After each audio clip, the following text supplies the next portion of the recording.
Welcome to Madasaling Pinoy, your prayer partner. Ngayon ay Huwebes ng ika-24 na linggo sa karaniwang panahon. Ang mabuting balita ng Panginoon ayon kay San Lucas. Noong panahong iyon, inanyayahan si Jesus ng isa sa mga Pariseyo upang makasalo niya. Pumaroon siya sa bahay nito at dumulog sa hapag. Sa bayan namang yaon ay may isang babae na kilalang makasalanan. Nabalitaan niyang kumakain si Jesus sa bahay ng Pariseyo, kaya't nagdala siya ng pabangong nasa sisidlang alabastro. At lumapit siya sa likuran ni Jesus sa gawing paanan. Siya'y nanangis at nabasa ng kanyang luha ang mga paa ni Jesus.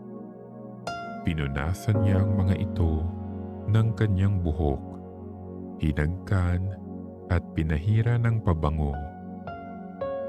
Nang makita ito ng Pariseyong nag-anyaya kay Jesus, nasabi nito sa sarili, "Kung talagang propeta ang taong ito, alam niya kung sino at kung anong uri ng babae ang humihipo sa kanya, isang makasalanan." Bilang tugon sa iniisip ni Simon, sinabi ni Jesus, "Simon, may sasabihin ako sa iyo." Sumagot siya, "Ano po iyon, Guro?" Sinabi ni Jesus, "May 2 taong nanghiram sa isang nagpapautang. Ang isa'y 500 denaryo at ang isa na may 50. Nang hindi makabayad, pareho silang pinatawad. Ngayon, sino sa kanila ang lalong nagmamahal sa nagpautang?" Sumagot si Simon, "Sa palagay ko po'y ang pinatawad ng malaking halaga." "Tama ang sagot mo," ang tugon ni Jesus. Nilingon niya ang babae at sinabi kay Simon, "Nakikita mo ba ang babaeng ito? Pumasok ako sa iyong bahay at hindi mo man lamang ako binigyan ng tubig para sa aking mga paa. Ngunit binasa niya ng luha ang aking mga paa at pinunasan ng kanyang buhok. Hindi mo ako hinagkan, ngunit siya, mula nang pumasok siya, ay hindi tumigil sa paghalik sa aking mga paa.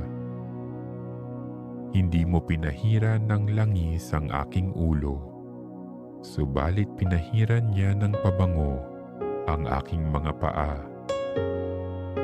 Kaya't sinasabi ko sa iyo, ang malaking pagmamahal na ipinamalas niya ang nagpapatunay na ipinatawad na ang marami niyang kasalanan. Ngunit ang pinatawad ng kaunti ay kaunti lang ang pagmamahal na ipinamamalas."